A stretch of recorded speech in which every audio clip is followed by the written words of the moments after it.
네, 오늘 얘기를 나눠볼 동무는 삼성 장군이자 파일럿입니다. 여러 가지 어려운 여건에도 불구하고 공군사관학교에 입학해서 수석 졸업하신 인재이기도 합니다. 이외에는 그 전투기 조종사로 2,600회가 넘는 비행 업무를 수행을 했고, 또 공군 참모 차장, 그리고 공군 사관학교 교장을 지내신 화려한 경력을 갖고 있는 동물이십니다. 28회 김영철 동무를 모셨습니다. 안녕하십니까? 예, 감사합니다. 네. 평소 좌우명이 아주 비행과 직접적으로 관련된 내용 같습니다. 구름 위에는 언제나 환한 태양이 있다. 예. 이런 말인 걸로 알고 있는데, 이거 어떤 의미일까요? 혹시 비 오는 날 태양을 보셨습니까? 구름 위에 멀리 이렇게 희미하게 네. 보이는. 그렇죠. 예. 근데 사실 비가 많이 오는 날은 예. 그것도 안 보이죠. 그렇죠. 그렇지만 비행기를 타고 그 구름을 뚫고 올라가면 언제나 태양은 거기 있습니다. 그렇기 때문에 지금 좀 어렵더라도 꿈과 희망을 잃지 않고 목표를 향해서 매진하면 그 목표를 이룰 수 있다는 것이고요. 또 하나 더 중요한 것은 그 태양 위에, 태양과 가까이 비행을 하고 있을 때도 또한 목 위주로 돌아가기 위해서는 구름을 뚫고 또 내려와야 됩니다. 그렇습니다. 사실 그 단계가 더 중요하죠. 더 위험하고. 왜냐하면 하늘로 비행을 할 때는 장애물이 없는데 내려올 때는 산도 있고 건물도 있고 그래서 내려올 때, 구름을 뚫고 내려올 때가 더 위험하고 중요하죠. 아마 그것이 인생인 것 같습니다. 네. 공군사관학교에 입교하시게 된 동기가 가장 큰 요인이 아마 예. 형님이 아니신가 이렇게 생각했는데, 나이 차이가 꽤 나시더라고요. 예, 9살. 9살 차이. 네. 그 얘기 좀 들려주시죠. 사실 뭐 형이 저의 롤 모델이었고, 예. 멘토였고, 그렇습니다. 그런데 제가 10살 때 사관학교를 들어가셨는데, 이제 하계 휴가 나와서, 형이 휴가 나오나 외박 나오면 꼭 같이 이렇게 같은 침대에서 자고 그랬는데, 네. 어느 날 갑자기 집 앞에 헌병백차가 섰습니다. 그래가지고 뭐 얘기를 하더니 형을 같이 데리고 들어가더라고요. 네. 그래서 이건 무슨 일인가 했더니 지금은 뭐 많이 없어졌는데 그 당시는 삼군사관학교 체육대회가 있었어요. 네네. 그래서 축구하고 럭비 이 두 종목만 하거든요. 그거 중계 방송도 해주고 그럼요. 그랬죠. 네, 연고전하고 더 더 재미있게 그랬었죠. 하는. 뭐 이게 응원 응원전 섹션, 때문에. 예, 응원전이 뭐 워낙 화려하니까. 그래서 걱정을 했는데 알고 보니까 형님이 좀 운동을 잘하셨어요. 네. 고등학교 때, 중고등학교 때 농구 선수였고, 그래서 사관학교 들어가서는 축구 골키퍼를 하다가 이제 잘하시는 동기생이 있어서 이제 나오셔가지고 운동은 안 하셨는데 그 주전 골키퍼가 갑자기 맹장염에 걸려가지고 이제 상군사관학교 체육대회를 뛰질 못하는 거예요. 그렇게. 그래서 긴급 투입이 돼가지고 네, 매일 네. 이제 주사를 맞으면서 연습을 했답니다. 네, 그렇죠. 그래서 실제 이제 게임을 하는데 가서 봤는데 한 골을 먹었어요. 그래서 굉장히 걱정을 했는데 다행히 그 선수들이 너무 잘해서 네. 그해 종합 우승을 한 그런 기억도 있고요. 네. 또 제가 중학교 2학년 때 형님이 이제 생도 4학년인데 제 친구랑 같이 이제 갔는데 그때 이제 근무생도를 하면서 모자에 흰색 캡을 쓰고 완장을 차고 칼을 차고 근무를 하시면서 저희들을 데리고 다니면서 다 소개를 해주더라고요. 네. 그래서 아마 그때 결심을 한 것 같아요. 나의 진로는 공군사관학교다. 이렇게. 예. 그러셨군요. 재학 시절에도 아주 뭐 여러 가지 그 에피소드가 있다고 해서 특히 그 폐결핵을 한번 앓으셨는데, 이게 그 파일럿은 이건 그런 병을 앓게 되면 이거 거의 불가능한 거 아닌가요? 저도 그렇게 생각했죠. 예, 예. 그래서 이제 격리돼서 생도 생활을 할 수가 없으니까 그렇죠, 그렇죠. 의무대로 와서 격리돼서 생활을 하고 이제 수업을 못 들어가니까 다른 동기생도의 노트를 빌려다가 이제 공부를 하고 그랬는데 그때 마침 저랑 같은 클래스에 서울고등학교 27회 네. 선배님인데 사관학교 동기생인 네. 이춘우라고 있었어요. 네, 네. 그래서 제가 그 이춘우 생도한테 선배님이죠. 얘기를 했습니다.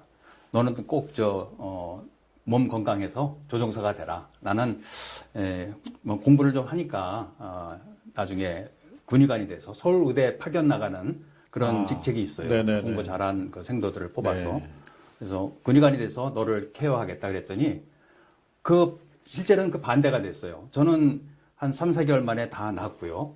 그래서 비행훈련을 떠났고 같이 갔어요. 같이 비행훈련을 떠나서 같은 룸에서 룸메이트였습니다. 네. 근데 마지막 이제 비행 관문이 뭐냐면 솔로 플라이트, 즉 교관 동성 없이 혼자 비행을 해야 돼요. 그래서 이륙해서 비행하고 착륙을 하는 것까지 그걸 맞춰야 수료를 하는데 그 전에 이제 교관이 한번 같이 타고 이렇게 착륙을 하거든요. 근데 저는 통과가 되는데 그 친구는 통과를 안 시켜준 겁니다. 넌 안 되겠다고. 그러셨군요. 그래서 그 친구가 비행을 못하고 나중에 이제 서울의대에 이제 파견을 나갔습니다. 편입을 나갔습니다. 그래서 비행 공부도 잘했는데 어느 날 주말에 비보가 들려왔어요. 대전에서 대구로 이동하다가 고속버스가 빗길에 미끄러져서 이제 승객들이 거의 다 죽었습니다. 네. 그 승객 중에 이춘우 동기 그리고 그 그러셨군요. 부인까지 네. 같이 있어서 그런 아주 아픈 기억이 있습니다. 그러셨군요. 예. 그 공군사관학교를 이제 형님이 먼저 졸업하시고 예, 이제 9년 뒤에 졸업을 하셨는데 두 분이 다 또 수석 졸업을 하셨다고 얘기를 들었습니다. 이게 예. 보통 일은 아닌 것 같습니다. 그죠? 예.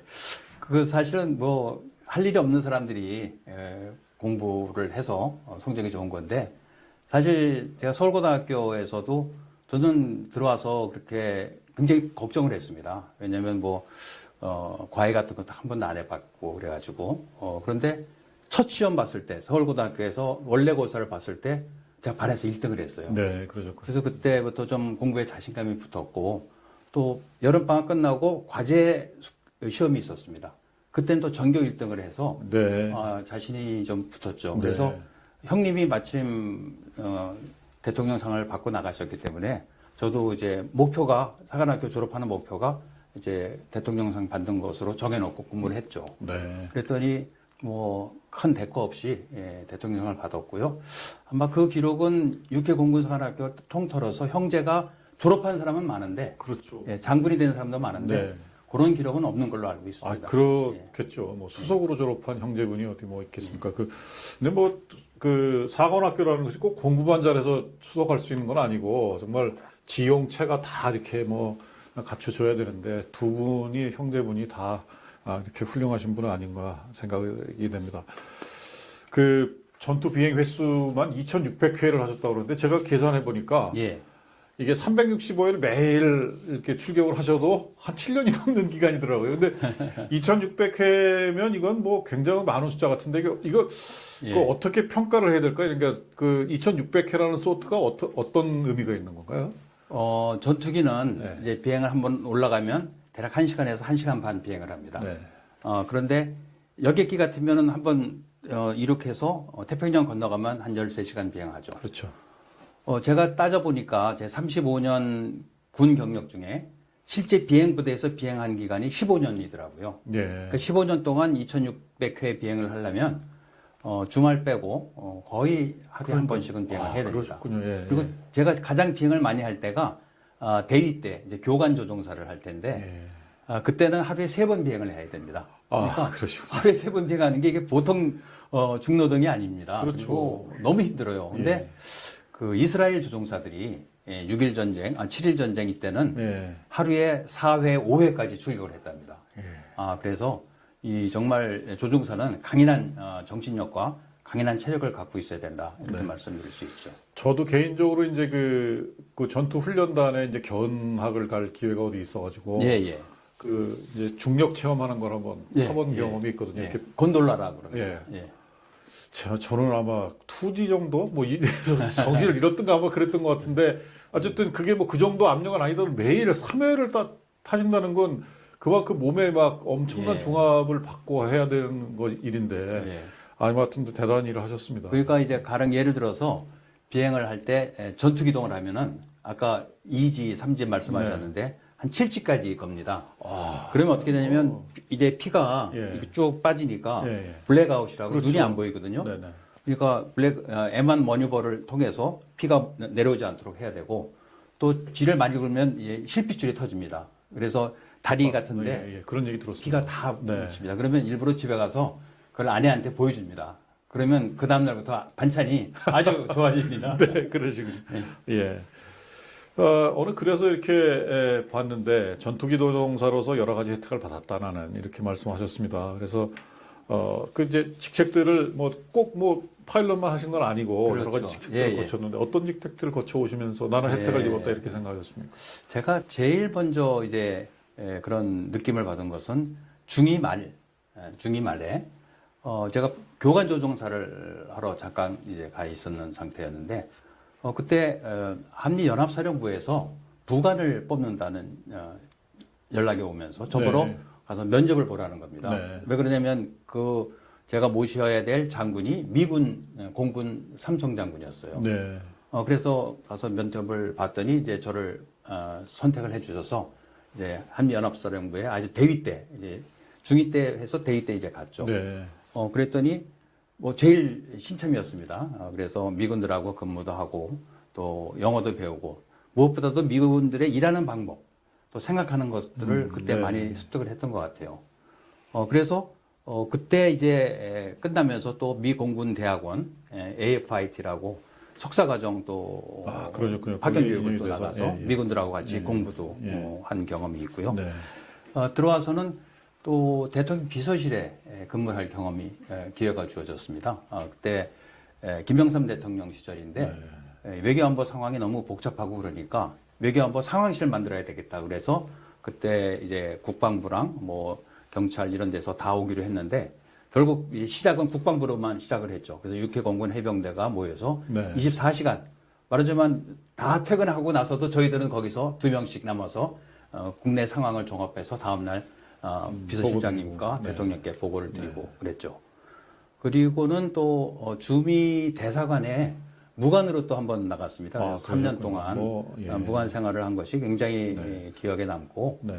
그리고 한미 동맹의 중요성을 그때 참 뼈저리게 느낀 그런 기간이었습니다. 예. 뭐 위관 때부터 시작하셔서 뭐 아주 화려하게 경력을 쌓으셨군요. 제가 무관을 하면서 가장 기억에 남는 부분은 네.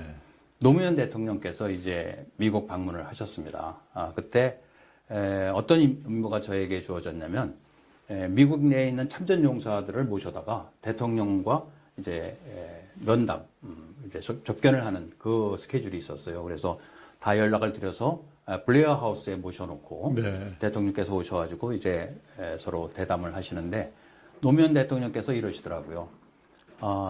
여러분의 정말 희생과 공헌이 없었다면 자기가 정말 대통령이 돼서 이런 자리에 있을 수도 없었을 것이다. 하시는 말씀을 듣고 굉장히 많은 느낌을 가질 수 있었습니다. 네. 뭐 그렇게 경력을 쌓으셨으니까 이제 장군 진급은 뭐 하시는 것은 뭐 따라온 당상이었을 것 같고. 그래서 이제 2007년도에 장군으로 진급을 하셨는데요. 예.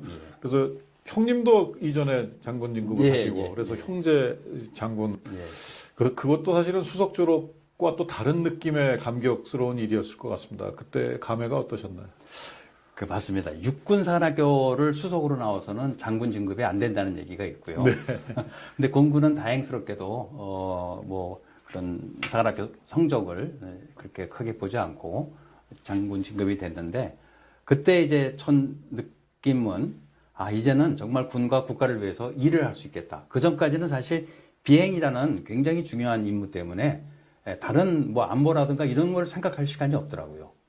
그래서 정말 이제부터는 군과 국가를 위해서 좀 더 정책적이고 국가 안보를 위해서 일을 하겠다 하는 그런 마음을 갖게 됐습니다. 네. 이제 여러 가지 활동을 많이 하셨는데 군의 수건 사업 해결을 위해서 상당히 여러 가지 일을 하신 걸로 제가 알고 있습니다. 주로 어떤 활동을 하셨습니까? 제가 이제 장군 되고서 가장 기억에 남는 것은 공군에서 비행 사고가 일어나면 안 되는데 꼭 1년에 한 두세 건씩은 일어나요. 네. 그래서 안타깝게 소중히 길러낸 조종사들이 이제 순직하고 하는데 제가 공군 인사참모부장을 할 때 모 비행단에서 큰 사고가 연달아서 6개월 만에 2건이 났습니다.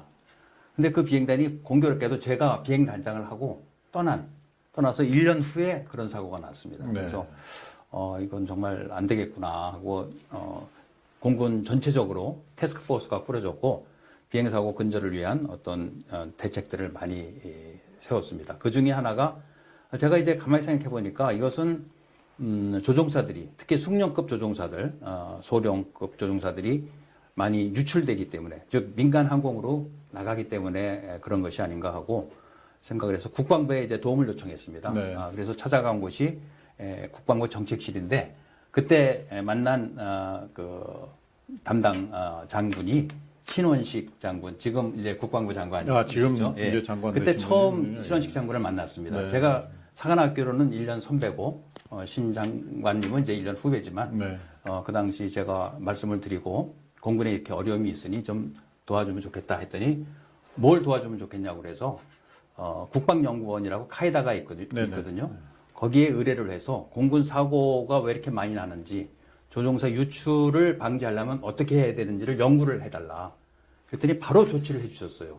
전화를 걸고 카이다의 원장님께 말씀을 드려서 바로 조치가 돼서 그때부터 그 팀이 공군본부로 와서 저희랑 같이 전 공군부대를 순회하면서 조종사들 의견을 듣고 그래서 그 대책을 내놨습니다.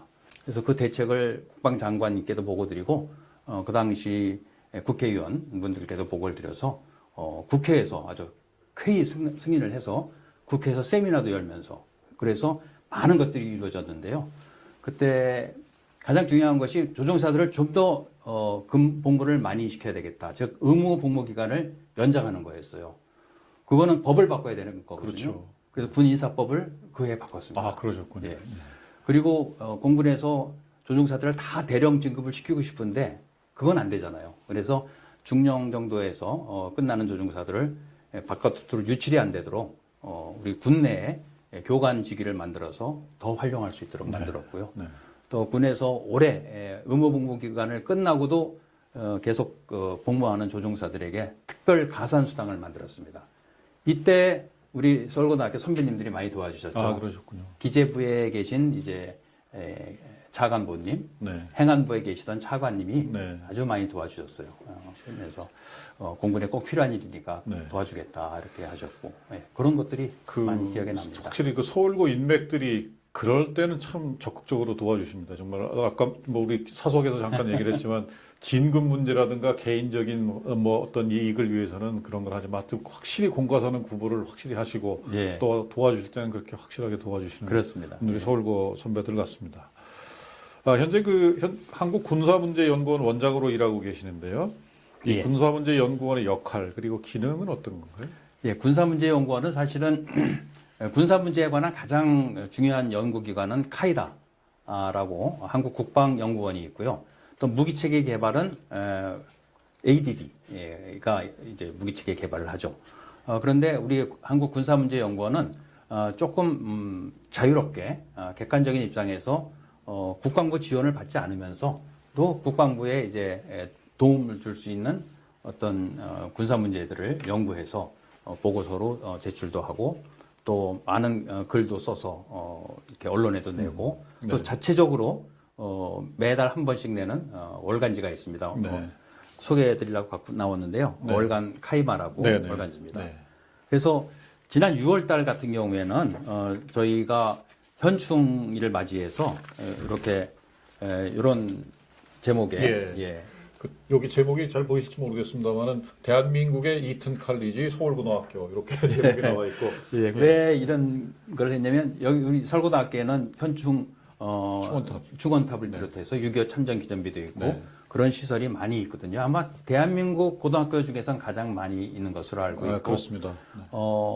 고등학교 단위로 참전한 6.25 때 참전한 선배님들이 가장 많습니다.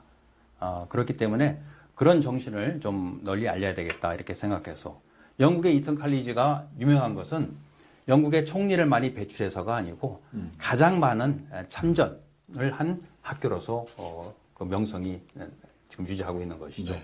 그래서 국가가 있어야 국민도 있고 고등학교도 있는 것이죠. 그렇습니다. 그래서 6.25 전쟁 때 그렇게 희생하신 또 공헌하신 선배님들의 그런 넋도 이렇게 기리고 그렇습니다.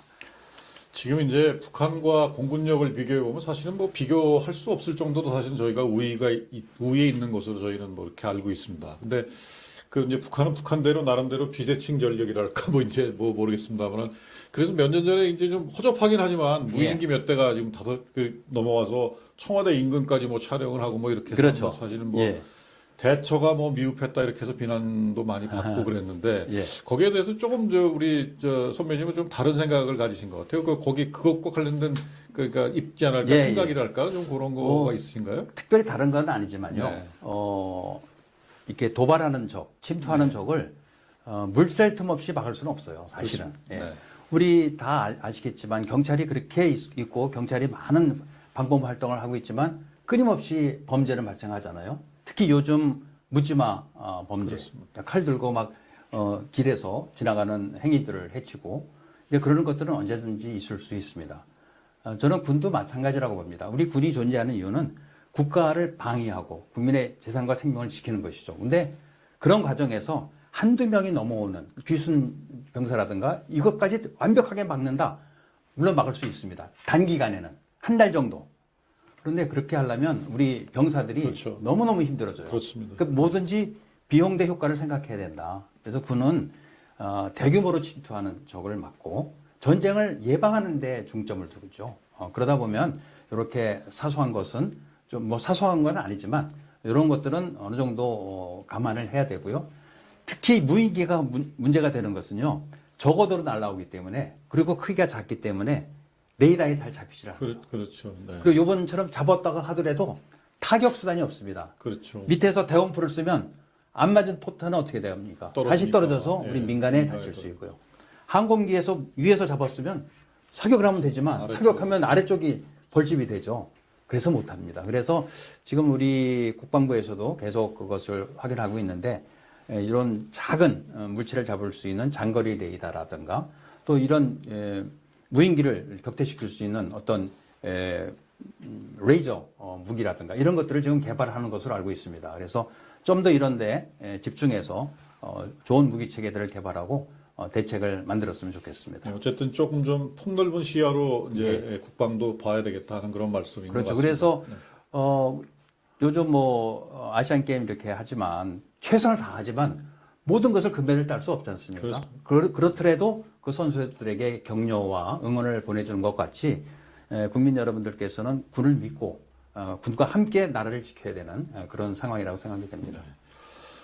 서울고 시절에도 에피소드가 많으실 것 같아요. 그러니까 들어오셔서 1등 하시고 전교 1등만 하셨다고 하는데 공부만 하신 건 아닌 것 같고 특별히 예. 뭐 기억에 남는 에피소드 같은 거 있으신가요? 제가 중령 때인가 이제 40주년 기념으로 알고 있습니다. 그때 이수송 총리께서 총동청회장을 하실 때로 네네. 알고 있는데 네. 명예 졸업장도 받고 네. 그래서 뭐 동기들하고는 뭐 지금도 계속 만나서 네, 등산도 같이 그러시겠죠. 다니고, 네, 예, 네, 아주 그럼요. 네. 좋은 관계를 유지하고 있고요.